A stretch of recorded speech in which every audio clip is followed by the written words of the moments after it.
बिस्मिल्लाहिर्रहमानिर्रहीम। अस्सलाम वालेकुम। मैं हूं अली असगर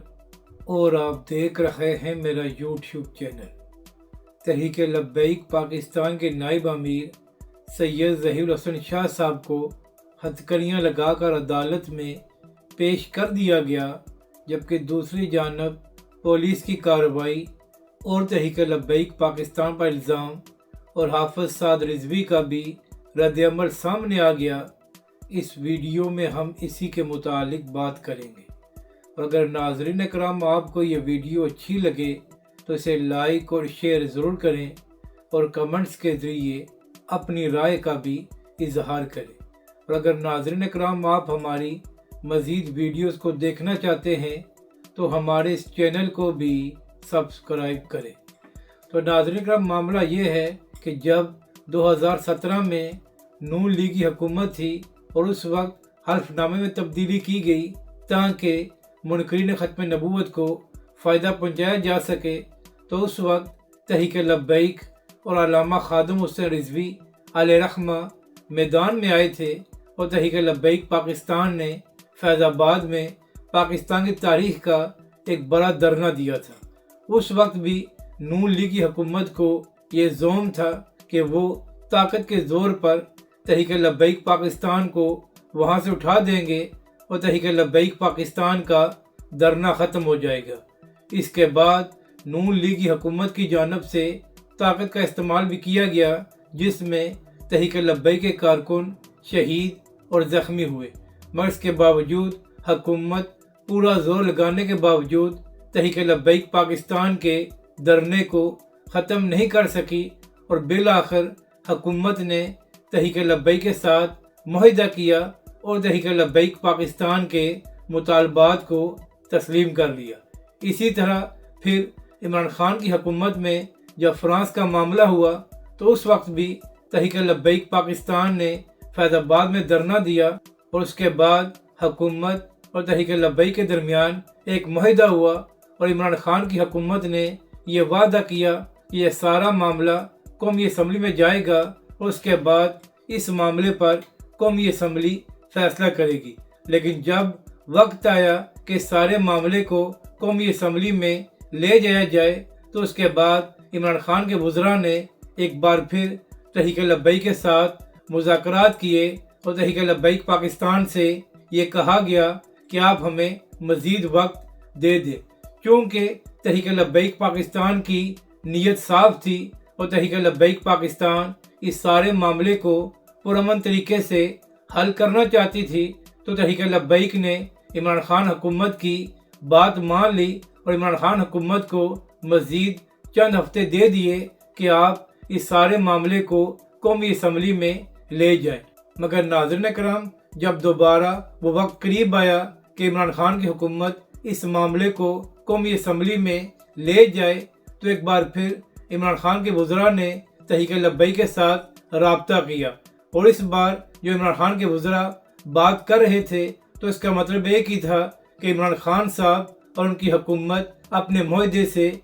पीछे हट चुकी है और इमरान खान साहब और उनकी हुकूमत अब इस मुआहदे पर अमल नहीं करेंगे। जिसके बाद तहरीक लब्बैक के अमीर हाफिज़ साद रिजवी ने यह बयान दिया कि अगर हुकूमत ने अपने मुआहदे पर अमल ना किया तो फिर पुरअमन प्रोटेस्ट करना और लॉन्ग मार्च करना तहरीक लब्बैक का कानूनी और आईनी हक है। तो जैसे ही तहरीक लब्बैक की जानिब से ये बयान दिया गया तो उसके बाद तहरीक लब्बैक के सरबरा हाफिज़ साद रिजवी को गिरफ्तार कर लिया गया और उसके बाद जो कुछ इमरान खान की हुकूमत में हुआ वो सबके सामने है। फिर नाज़रीन कराम, तहरीक लब्बैक पाकिस्तान के अरकान शूरा और तहरीक लब्बैक पाकिस्तान के सैकड़ों कारकुनों को भी गिरफ्तार किया गया। इसी तरह उस हुकूमत के दौरान तहरीक लब्बैक पाकिस्तान के 40 से ज़ायद कारकुन शहीद हुए और सैकड़ों कारकुनों को ज़ख्मी किया गया। मगर नाज़रीन कराम, इसके बावजूद तहरीक लब्बैक और हाफिज़ साद रिजवी ने कंप्रोमाइज़ नहीं किया और बिलाखिर इमरान खान की हुकूमत को तहरीक लब्बैक के साथ मुज़ाकरात करना पड़े। नाज़रीन कराम, ये दोनों बातें करने का मकसद ये है कि जब भी हुकूमतों ने यह ख्याल किया کہ وہ طاقت کے زور پر تحریک لبیک پاکستان کو دبا لیں گے، تو ہمیشہ ہی تحریک لبیک پاکستان نے حکومتوں کو سرپرائز دیا اور کبھی بھی تحریک لبیک پاکستان پیچھے نہیں ہٹی۔ ناظرین کرام، یہاں پر اہم بات یہ ہے کہ کبھی بھی تحریک لبیک کے قائدین اور کارکنوں نے قانون کو ہاتھ میں لینے کی بات نہیں کی، اور ہمیشہ ہی تحریک لبیک اور حافظ سعد رضوی نے پاکستان کے قانون اور آئین کے اندر رہ کر بات کی ہے۔ اسی طرح جو پچھلے 2 سال سے فلسطین میں ظلم ہو رہے ہیں، اور خاص طور پر جو غزہ کو کھنڈر بنا دیا گیا ہے، تو اس کے خلاف بھی پچھلے 2 سالوں میں تحریک لبیک پاکستان نے پورے ملک میں پروٹیسٹ کیے ہیں۔ تحریک لبیک پاکستان نے 2 لانگ مارچ کیے ہیں، اور اسی طرح تحریک لبیک پاکستان نے فیض آباد میں ایک دھرنا بھی دیا تھا۔ ناظرین کرام، ان 2 سالوں میں جب بھی تحریک لبیک پاکستان نے فلسطین کے حق میں پروٹیسٹ کیا ہے، تو کبھی بھی تحریک لبیک کے کارکنوں نے ایک پتا بھی نہیں توڑا، اور یہ اس بات کا ثبوت ہے کہ تحریک لبیک اور اس کے کارکن پرامن ہیں، اور جب بھی تحریک لبیک پروٹیسٹ کرتی ہے تو وہ پرامن ہوتا ہے۔ تو چند دن پہلے حافظ سعد رضوی نے یہ اعلان کیا تھا کہ 10 اکتوبر کو تحریک لبیک پاکستان فیض آباد سے امریکن ایمبیسی تک ایک پرامن لانگ مارچ کرے گی، اور اس میں فلسطین کے لیے آواز بلند کی جائے گی۔ تو اسی دن سے یہ باتیں ہونا شروع ہو گئی تھی کہ اب تحریک لبیک کے خلاف کریک ڈاؤن کیا جائے گا، اور تحریک لبیک کے کارکنوں اور رہنماؤں کو گرفتار کرنے کی کوشش بھی کی جائے گی۔ تو کل اسی حوالے سے ایک بڑی گرفتاری ہوئی تھی، اور تحریک لبیک پاکستان کے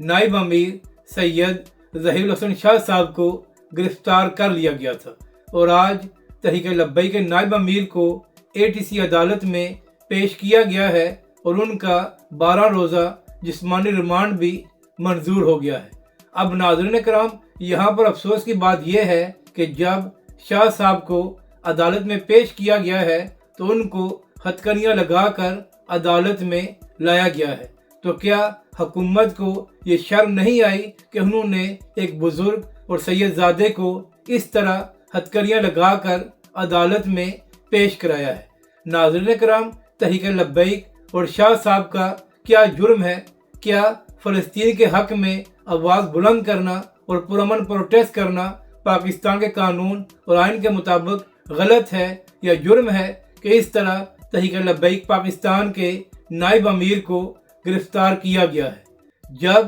نواز شریف صاحب کو گرفتار کیا گیا تھا تو کیا اس وقت مریم نواز صاحبہ نے جلسے اور جلوس نہیں کیے تھے؟ اگر مریم نواز صاحبہ اپنے والد کے لیے پروٹیسٹ کر سکتی ہیں تو پھر تحریک لبیک پاکستان فلسطین کے حق میں کیوں پرامن پروٹیسٹ نہیں کر سکتا، اور فلسطین میں ہزاروں فلسطینیوں کو شہید کیا گیا ہے؟ آخر پاکستان کی حکومت اور خاص طور پر پنجاب کی حکومت تحریک لبیک کے ساتھ یہ رویہ کیوں اپنا رہی ہے؟ تحریک لبیک پاکستان کے پچھلے 2 سال گواہ ہیں کہ جب بھی تحریک لبیک پاکستان نے فلسطین کے معاملے پر پروٹیسٹ کیا ہے تو ہمیشہ پرامن رہا ہے، اور کبھی بھی تحریک لبیک کے کارکنوں نے ایک پتے کو بھی نہیں توڑا۔ اور اسی طرح آج صبح سے ایک خبر سامنے آ رہی ہے کہ راولپنڈی پولیس نے مبینہ طور پر 2 لوگوں کو گرفتار کیا ہے، اور ان سے ڈنڈے وغیرہ بھی برآمد کیے گئے ہیں۔ اب اس حوالے سے راولپنڈی پولیس دعویٰ یہ کر رہی ہے کہ ڈنڈے اور دیگر سامان تحریک لبیک پاکستان کی ریلی میں استعمال ہونا تھا، اور مذہبی اور سیاسی جماعت پرتشدد پروٹیسٹ کرنے جا رہی ہے۔ ناظرین کرام، یہ تو اللہ کا شکر ہے کہ راولپنڈی پولیس کی جانب سے یہ نہیں کہا گیا کہ تحریک لبیک کے کارکنوں سے رافیل اور راکٹ لانچر بھی برآمد ہوئے ہیں۔ ان لوگوں نے صرف ڈنڈوں پر ہی اکتفا کیا ہے، یعنی کہ ناظرین کرام، آج بھی پولیس وہی حربے استعمال کر رہی ہے جو یہ لوگ اپنے مخالفین کے خلاف 20 سال پہلے اپنایا کرتے تھے۔ آج کل سوشل میڈیا کا دور ہے، اور پوری قوم جانتی ہے کہ جب بھی تحریک لبیک پاکستان نے پروٹیسٹ کیا ہے تو ہمیشہ پرامن رہا ہے۔ تو ایسے پروپیگنڈے کرنے سے یا الزام لگانے سے तहरीक लब्बैक पाकिस्तान को